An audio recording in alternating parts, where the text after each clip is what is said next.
আমার ভোলা কোনো চিঠি পাঠায়নি? আরে পাঠাইনি রে, আমাকে চিঠি পাঠালে তোকে দেবো না? দেখ, তোকে আগেও বলেছি, এখনো বলছি, ও চাকরি পেয়েছে, ও হয়তো বদলে গেছে। এই এমন কথা বলো না দাদু, ও ছাড়া আমার কেউ নাই। আমার ভোলা বদলাতে পারে না। কতজনকে বদলাতে দেখলাম, এখন শুধু ভোলাকে দেখলেই হয়। ও এখন চাকরি পেয়েছে, ওর পিছনে কত ভালো ভালো মেয়ে ঘুরবে, ওর কাছে কি দেখে আসবে? কত কথা শুনতাম, ভোলা নাকি চাকরি পেয়ে গেলে ওকে নিয়ে যাবে। চাকরি পাওয়া তো 6 মাস হয়ে গেল, কই একদিনের সাথে খোঁজও নিল না। তোমরা সবাই মিথ্যে কথা বলছো, আমার ভোলা এরকম না। দাদু, তুমি আমার একটা কথা রাখবা? কি? তুমি একবার আমাকে ভোলার কাছে নিয়ে যাবা?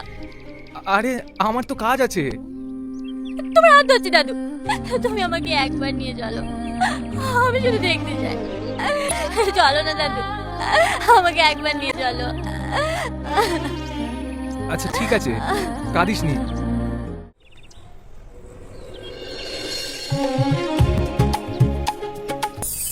দাদা, এই বাড়িতে ভোলা থাকে? কে ভোলা? কোন ভোলা? এখানে কোনো ভোলা টোলা থাকে না, যাও এখান থেকে, যাও।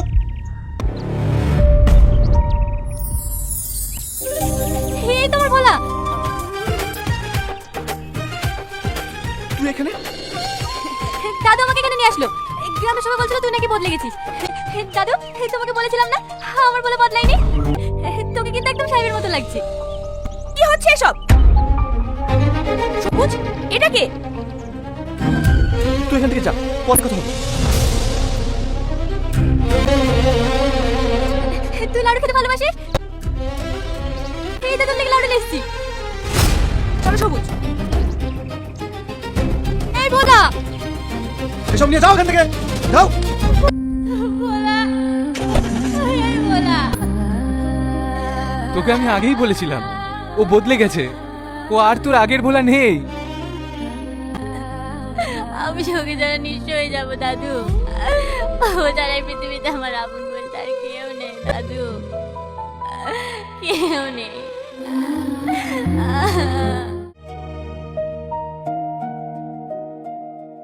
মন খারাপ কেন? কি ভাবছো? কিছু না ওই গাইয়া মেয়েটার কথা ভাবছো? ম্যাডাম, আপনাকে একটা কথা বলতে পারি? আমি ওকে ভালোবাসি, আমাদের অনেক ছোট থেকে বিয়ে ঠিক হয়ে আছে। ওকে ওখানে এভাবে অপমান করাটা ঠিক হয়? এসব তুমি কি বলছো? তুমি একটা শিক্ষিত স্মার্ট ছেলে, ও তোমার সঙ্গে কোন দিক দিয়ে যায়? দেখুন ম্যাডাম, আজ আমি যা কিছু হয়েছি সবই ওর জন্য। আমার মুডটাই নষ্ট করে দিলে। দেখো সবুজ, তোমাকে একটা কথা বলার জন্য আমরা এখানে এসেছি। যেদিন আমি তোমাকে প্রথম দেখেছি, আমার অতীত বলে সেদিন থেকে আমি তোমার প্রেমে পড়ে গেছি। তোমার চলাফেরা, তোমার কথা বলা, তোমার ব্যবহার সবকিছু আমাকে মুগ্ধ করেছে। ইনফ্যাক্ট তোমার বিষয়ে আমি ড্যাডির সঙ্গে কথা বলেছি। এ কি বলছেন ম্যাডাম? আমি আপনার বিষয়ে এসব কিছু ভাবি। আর তাছাড়া আমি রূপাকে ভালোবাসি, ওকে আমি ঠকাতে পারবো না। তুমি পাগল হয়ে গেছো? ওকে বিয়ে করলে তুমি কি পাবে? আর তুমি আমাকে বিয়ে করলে কোটি কোটি টাকা, বাড়ি, গাড়ি সব পাবে। তোমার লাইফটাই চেঞ্জ হয়ে যাবে। সরি ম্যাডাম, আমি অল্পতেই খুশি থাকতে চাই। সবুজ, সবুজ। কাল তো রূপার সঙ্গে এরকম ব্যবহার করাটা ঠিক হয়েছে? মেয়েটা মেসে এসে কত কান্না করছিল। আরে যে মেয়েটা তোকে পাগলের মতো ভালোবাসে, সে সর্বস্ব দিয়ে তোকে আজ এই জায়গায় পৌঁছেছে, আর তুই? তুই যেটা বলছেন ভালো করে বুঝতে পারছি। আমি ওকে অপমান করতে চাইনি। ম্যাডাম নাকি আমাকে ভালোবাসে, উনি আমাকে বিয়ে করতে চায়। এখন কি করবে কিছু ভেবে পাচ্ছি না। এখানে ভাবার কিছু নেই তো। যখন তোর কেউ ছিল না, তখন রূপা আর রূপার ফ্যামিলি তোকে আশ্রয় দিয়েছে। তাই তোর যদি বিবেক থাকে, তুই যদি সত্যি রূপাকে ভালোবেসে থাকিস, তাহলে ওকে আর কষ্ট দিস না। তুই ওর মতো জীবনসঙ্গী আর কোথাও পাবি না। তাহলে বড়লোক শ্বশুর পেয়ে অসহায় মেয়েটাকে ভুলে গেলি? বেঈমান কোথাকার। এ কি বলছিস তুই? আরে যে মেয়েটা তোর জন্য নিজের জীবন শেষ করে দিয়েছে, তার একটিবার খোঁজ নিয়েছিস? রূপাও তো আমার কোনো খোঁজ রাখেনি। কেন খোঁজ রাখেনি সেটা জানতে চেয়েছিস? তুই যখন জেলে ছিলি, রূপা তখন তোকে বাঁচানোর জন্য ছুটে গিয়েছিল নেহার কাছে। আর নেহা কি শর্ত দিয়েছিল জানিস?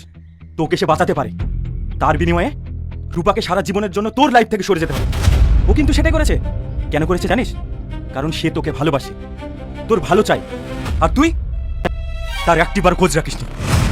এসব তুই কি বলছিস? হ্যাঁ, আমি ঠিকই বলছি। আজ সেই মেয়েটা মৃত্যুর সঙ্গে পাঞ্জা লড়ছে, আর তাকে দেখার মতো কেউ নেই। এই নে, এটাই হয়তো তার দেওয়া শেষ চিঠি।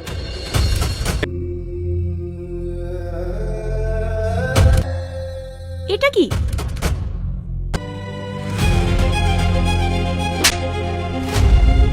ছি, তুমি এতটা নিচ? আজকের পর থেকে তোমার সাথে আমার কোনো সম্পর্ক নয়। সবুজ,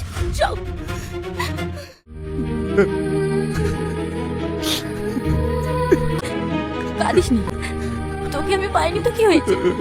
দিনের বেলায় যে তোর মুখটা দেখতে পাবো এটা আমি ভাবি। আমাকে তুই ক্ষমা করে দিস, আমাকে তুই ক্ষমা করে দিস। আমি তো কিচ্ছু হতে দেবো না, আমি তো কিচ্ছু হতে দেবো না।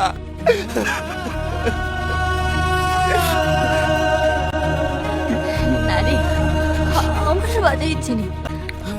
একসময় আমার বাজার ইচ্ছে ছিল। তুই আমার ছিলি, তুই ভালো আছিস ভেবে এখন আর আমার কোনো কষ্ট হয় না।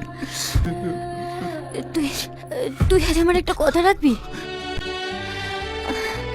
ইহা রাখবো তো, সব কথা রাখবো। কি কথা বল, বল কি কথা? আমি তোর বুকে মাথা রেখে এই পৃথিবী ছাড়তে চাই। তুই আমার এই কথাটা রাখবি?